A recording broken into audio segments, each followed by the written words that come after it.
మాజీ స్పీకర్ తమ్మినేని సీతారాం కుటుంబంపై land grabbing case నమోదైంది. ఈ ఘటనలో 8 మందిని అరెస్ట్ చేసిన పోలీసులు మిగిలిన నిందితుల కోసం గాలిస్తున్నారు. బలగా సమీపంలోని ఎస్చాపురం పంచాయతీలో విలువైన భూమిని ఫేక్ డాక్యుమెంట్లతో ఓ ముఠా అమ్మకాలు చేపట్టిందని, దీనికి తమ్మినేని కుటుంబ సభ్యులు సహకరించినట్లు పోలీసులు కేసు నమోదు చేశారు. ఇప్పుడు నో కాస్ట్ కాఫ్ సిరప్ తో 60 రూపాయల విలువ గల ఇన్హేలర్ పూర్తిగా ఉచితం. దెబ్బకి దగ్గు జలుబు మాయం. ఇది శ్రీకాకుళం జిల్లా కేంద్రం బలగ సమీపంలోని ఎస్చాపురం పంచాయతీ. ఈ గ్రామంలో విలువైన భూమిపై కన్నేసిన ఓ ముఠా ఫేక్ డాక్యుమెంట్లు సృష్టించి అమ్మకాలు చేపట్టింది. మాజీ స్పీకర్ తమ్మినేని సీతారాం ఫ్యామిలీ ఈ భూమిని కొనుగోలు చేయడంతో సీతారాం సహా కుమారుడు నాగ్, భార్య వాణిలపై శ్రీకాకుళం రూరల్ పోలీసులు కేసు నమోదు చేశారు. అంతేకాదు భూ కబ్జా ముఠా గుట్టు రట్టు చేశారు శ్రీకాకుళం రూరల్ పోలీసులు. ఈ ఘటనలో 8 మందిని అరెస్ట్ చేశారు.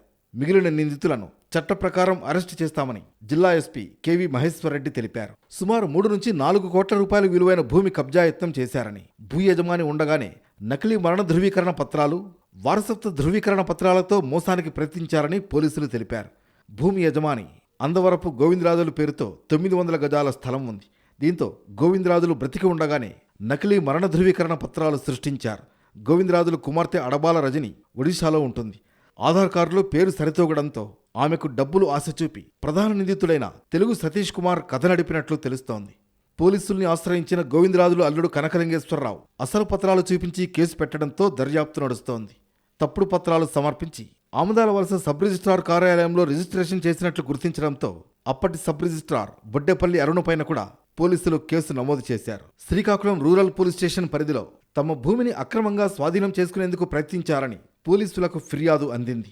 ఈ ఘటనపై దర్యాప్తు చేసిన పోలీసులకు విస్తుపోయే నిజాలు వెల్లడయ్యాయి. 1988, 1992 సంవత్సరాల్లో చాపురం గ్రామ పంచాయతీ బలగ పరిధిలోని సర్వే నెంబర్ 35/13లో ఉన్న 84, 85, 86 ప్లాట్లను ఫిర్యాదుదారుడి తండ్రి కట్ట కనకలింగేశ్వరరావు చట్టబద్ధంగా కొనుగోలు చేశారు. ఉద్యోగరీత్యా హైదరాబాద్లో నివసిస్తున్న కారణంగా స్థలం చాలా కాలంగా ఖాళీగా ఉండడాన్ని ఆసరాగా చేసుకుని కొందరు వ్యక్తులు ముందస్తు పథకం ప్రకారం దాన్ని కబ్జా చేసేందుకు కుట్ర పన్నినట్లు తెలుస్తోంది.